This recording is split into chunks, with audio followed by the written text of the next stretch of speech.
Welcome to the wasteland, a world of blood, oil, and sand. You are Max, Mad Max, driven insane by a wicked world. A man with nothing more to lose, left stranded for dead, his V8 Ford Interceptor stripped and destroyed by marauders. White knuckle with vengeance and broken, it's now his destiny to reclaim and rebuild or perish. With the idiot savant named Chumbucket at his side, they set out to build the greatest war machine the wastes have ever seen. Christened the Magnum Opus, bestowed onto Chumbucket in a dream by the great angel of combustion. These black fingers are ready to dance, Saint! Oh, and I know just the steps too.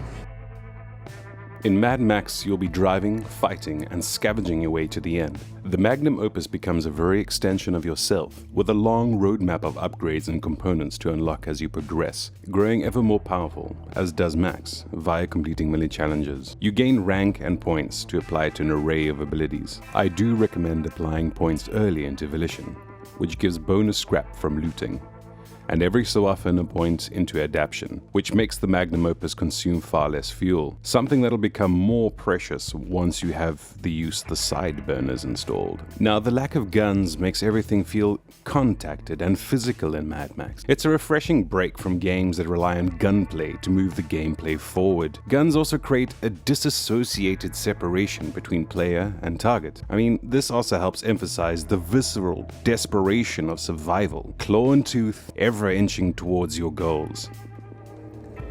I never asked you your name. Max. My name is Max.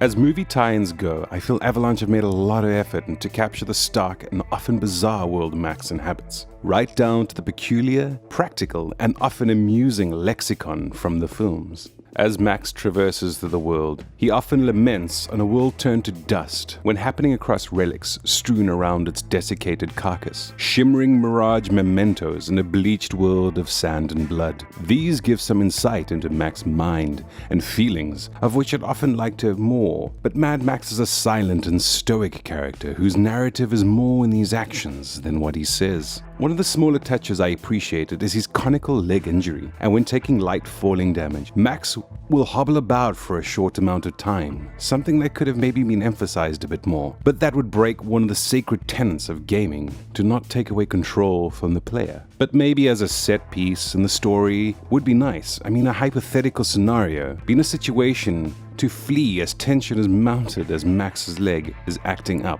But I mean, that's a silly little bit of fanboyism. Now, the wasteland has its shortcomings. How so? Side missions are fairly compulsory if you want to stand a chance at wrathful metallic vengeance on your foes. Something I do have some mixed feelings about. I do understand these elements are padding in open world games, but I would prefer if they were more optional, rather than being as essential as they are. I don't know, I think others might get varying mileage in that. Side tasks scale up in complexity, which at least increases the challenge for the tasks. I often found sandbox difficulty sharply falls away, usually a third into the game, making side missions purely busy work, with no challenge whatsoever. Mad Max at least opts to zone off some areas, in a noticeable increase in toughness to enemies and vehicles, often leaving the Magnum Opus ill-equipped to take on those challenges. Now, that's not saying it's not possible, and with a bit of skill you can push into these areas, giving some great sense of reward. Oddly enough, taking on some tough camps, I got a few Dark Souls flashbacks, impatiently dealing with enemies in a methodical and calculated manner. Clearly, that dying in Dark Souls played dividends to future games. I also encountered a peculiar issue that halted game progress with no clear discernible resolution, until I googled it. It turns out I had upgraded the Magnum Opus and needed to have a specific arrangement of mods installed in order for the story to trigger and continue. I later realized that the game was telegraphing these to me by having green dots on the required parts, but at the time I had no damn idea what those even meant. So hopefully you can learn from my experience here. here. Now these are my closing thoughts on this, and it puzzles me that this game seemed to receive a lot of negative reception upon release. Having now put in over 30 hours into Mad Max, I really don't feel it's deserving. Yes, I'd say that the story and pacing is nothing to rave about, but sometimes a game is just a great escape. A place to roam and explore, creating an ecosystem to vicariously live in. And this I think Mad Max does well. A lot of the set pieces and landscape is often arresting, leaving you enamored in its stark beauty. I don't know if it's cause this title was published by Warner Brothers, but I do feel a lot of parallels to other games in their camp. I think most people reference Batman, but I want to draw my comments a little closer to Shadow of Mordor. That game launched with glowing response from mainstream publication, and having played both, I feel it's a far weaker game than Mad Max.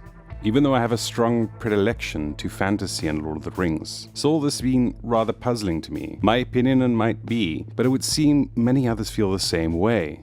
I could delve far deeper into the possible reasons why, but I at least wanted to give my brief insight. This game can also be bought at a price which is near theft at the moment, even directly after release, which only piles on the mystery. So in the end, does the rubber meet the road? Well, if you love the combat of the Arkham series, and also just so happen to love the twisted metal titles of yore, Mad Max will burn a rubbery trail into your heart, pleasing the great angel of combustion, I'm sure. Till we meet again, wayward wanderers, on the Fury Road. If you love the combat of Arkham,